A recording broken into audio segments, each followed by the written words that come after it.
সময়ের সঙ্গে জমজমাট হয়ে উঠেছে নির্বাচনী প্রচারণা। এ বিষয়ে আরও খবর জানাতে সরাসরি যোগ দিচ্ছেন সহকর্মীরা। প্রথমেই যাচ্ছি এনামুল হকের কাছে, তিনি আছেন ঢাকা 15 আসনে মিরপুরে।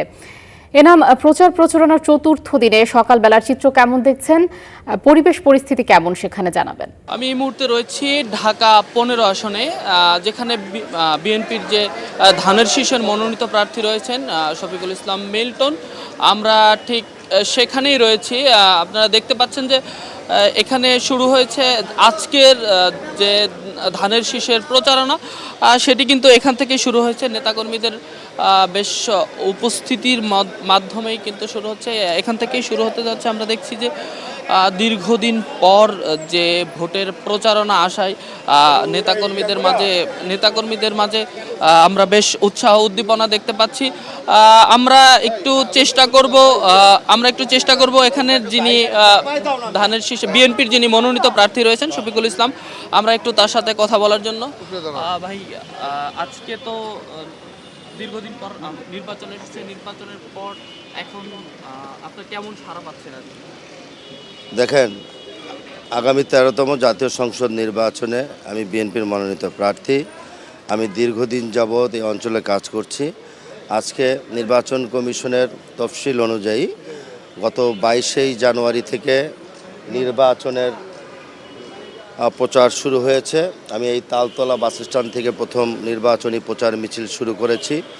পরবর্তীতে 23 তারিখে 4 নম্বর ওয়ার্ড এবং গতকালকে 94-14 নম্বর ওয়ার্ডে আংশিক, এবং আজকে 14 নম্বর ওয়ার্ডের এই টেকনিক্যাল মোড় থেকে আমি বিভিন্ন রাস্তা দিয়ে গণসংযোগ করব। গত 4 দিনের যে গণসংযোগ, সেই গণসংযোগ থেকে আমরা আমাদের প্রিয় ভোটার এবং ঢাকা 15 আসনের জনগণ আমাদেরকে স্বতঃস্ফূর্তভাবে আমাদের প্রতি সমর্থন জানিয়েছে। আপনাদের গতকালকে অনেক টিভি চ্যানেল ছিল, এখানে মিডিয়ারা ছিল, তারা নিজেরাও স্বচক্ষে সেই দৃশ্য দেখেছে। দেখেন, আমি এই অত্র এলাকার জন্ম আমার, এখানে আমি ছোট থেকে বড় হয়েছি। আমি প্রতিটি ওয়ার্ডে প্রতিটি ইউনিটে যেই সমস্যাগুলো আছে সকল কিছু আমার নখদর্পণে আছে। এর বাইরেও যেগুলো রাস্তাঘাট, পানি থাকে না, গ্যাস থাকে না, একটু বৃষ্টি হলে জলবদ্ধতা হয়ে যায়, এর বাইরেও যেই মূল বিষয়গুলো যুবকরা যারা আছেন, ছাত্র ভাইয়েরা আমার কাছে তারা এক্সট্রা একটা দাবি করেছেন যে কাফরুলে ঢাকা 15 আসনে এখানে কোনো ধরনের খেলার মাঠ নেই, তারা খেলাধুলা করতে পারে না।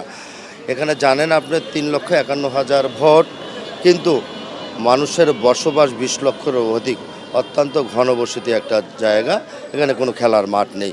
আমি তাদেরকে আশ্বস্ত করেছি, আমি যদি নির্বাচিত হই আমি তাদেরকে একটা খেলার মাঠের ব্যবস্থা করে দিব। এটা আমার জন্য, আমার পরিবার এবং আমার প্রতিটি সন্তানদের জন্য এটা খুবই জরুরি।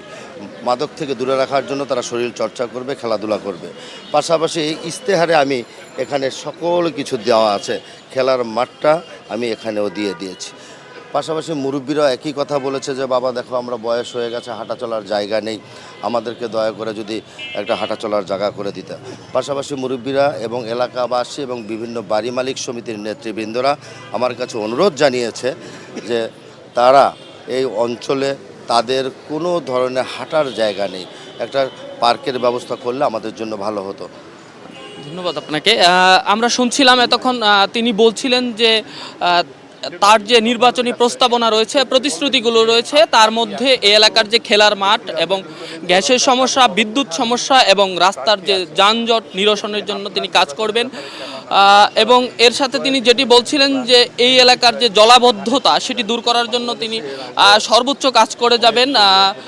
আমরা এখন চলে যাব, আমাদের আরেকজন সহকর্মী রয়েছেন এজিবি কলোনিতে, আক্তার হোসেন।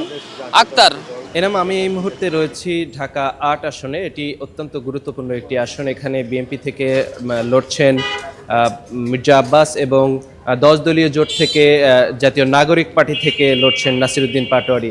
বেশ কিছুক্ষণ আগে নাসিরউদ্দিন পাটোয়ারি, যিনি গণসংযোগ ব্যক্তি রয়েছেন, তার সঙ্গে আমার কথা হয়েছে। তাদের আসলে 10টার পরপরই এই এজিবি কলোনি বাজার যেটি রয়েছে মতিঝিলের, সেখান থেকে প্রচারণা শুরু করার কথা ছিল, কিন্তু তারা বলছেন যে তাদের বেশ কিছুক্ষণ সময় লাগবে। এবং আমি কিন্তু এই মুহূর্তে রয়েছি যে কলোনি বাজার, সেই মাঠ বাজারে রয়েছি। তারা বেশ কিছুক্ষণ পরে প্রচারণা নামেন। এর আগে সকালে নিয়মিতভাবে নাসিরউদ্দিন পাটোয়ারি এই এলাকায় যে ঢাকা ৮ আসন রয়েছে সেখানে ফজরের নামাজ পড়ে মূলত তিনি গণসংযোগ শুরু করেন। এরপরে সারা দিনব্যাপী কিন্তু তিনি গণসংযোগ করছেন এবং একই দেখছি আমরা যে বিএনপির যিনি প্রার্থী রয়েছেন মির্জা আব্বাস, তিনিও কিন্তু বিভিন্ন যে এলাকা, এই ঢাকা ৮ আসনের এটি গুরুত্বপূর্ণ একটি এলাকা, সব এলাকায় কিন্তু তিনি নির্বাচনী প্রচারণা করছেন। এখনও আজকের দিনের যে প্রচারণা চলছে সেটি এখনও কিন্তু আনুষ্ঠানিকভাবে বৃহৎ দুটি দল বিএনপি অর্থাৎ এবং জাতীয় নাগরিক পার্টির যিনি এনসিপির প্রার্থী রয়েছেন তারা এখনও শুরু করেনি, তবে অল্প কিছুক্ষণের মধ্যেই তারা শুরু করবে এমনটি আমার কাছে তথ্য। তো এই ছিল আমার কাছে মতিঝিলের এজিবি কলোনি থেকে আমার কাছে থাকা সর্বশেষ।